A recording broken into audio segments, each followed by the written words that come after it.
dangerous health problem in the U.S. that you probably never heard of.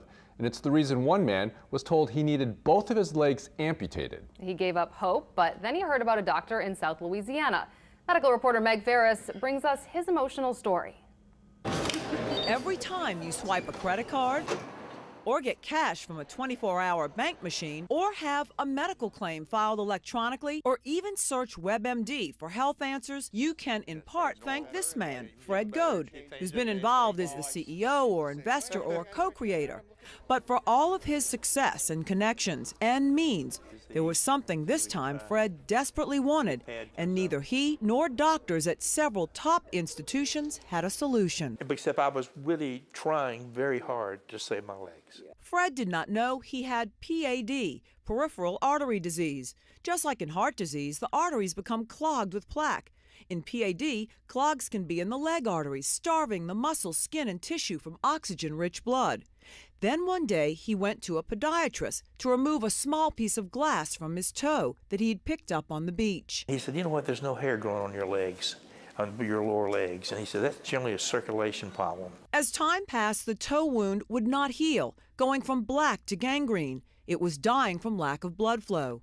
He began going to the best doctors at the best institutions around the country for tests and medical procedures to open up the clogged arteries. In Nashville, where I'm from, we do $72 billion a year in healthcare, one of the healthcare capitals of the world, and I couldn't get fixed in Nashville, Tennessee. He was also prescribed 40-hour-long hyperbaric oxygen chamber treatments, boots to wear 3 hours a day to pump the blood down his legs. He tried a vibration plate machine and acupuncture, but it got worse.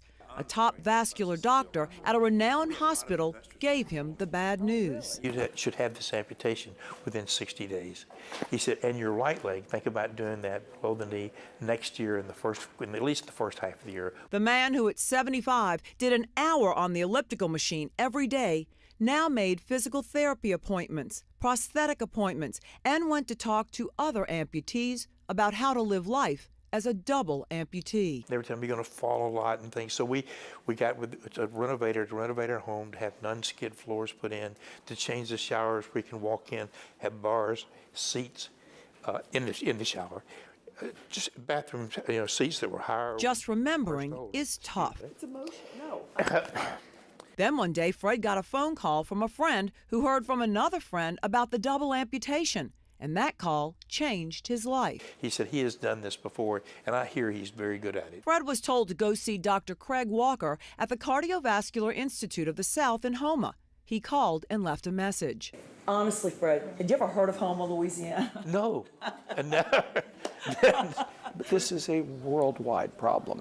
It's a huge problem. In fact, in the United States, peripheral arterial disease is more common than heart disease, which is our leading killer. It is rare for a person to have a severely diseased leg attached to a completely healthy person. Fred was surprised when Dr. Walker personally returned his phone call. People that treat you like you're substantial, he treats every patient the same way. He returned the call. Dr. Walker treats patients from around the world with PAD. The goal? Amputation is the last resort.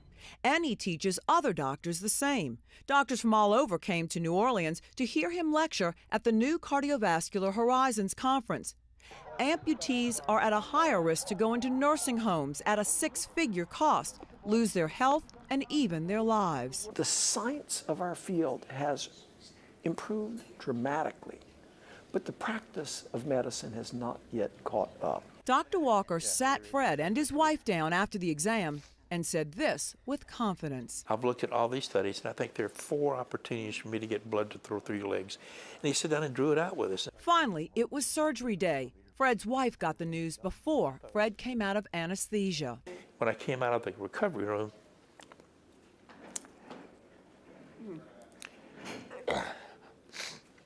as my wife was beside me and she was crying.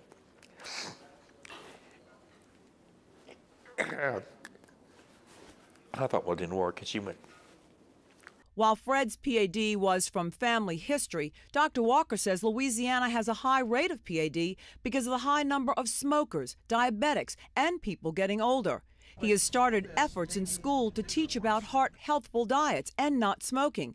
He also pushes the importance of early diagnosis of PAD. And it's working. Houma used to have the highest rates in the U.S. of both amputation and cardiovascular deaths. Most recent statistics, we have the lowest amputation rate now in the United States, and we have one of the lowest cardiovascular death rates. Fred is healthy and well, only using a walker for a couple of days because of a knee replacement infection. He believes divine intervention got him to Dr. Walker. He was able to do what no surgeon had been able to do. Meg Ferris, Eyewitness News. A third of people who get amputations go straight to a nursing home and never leave, and that cost is more than $100,000 a year just for the facility.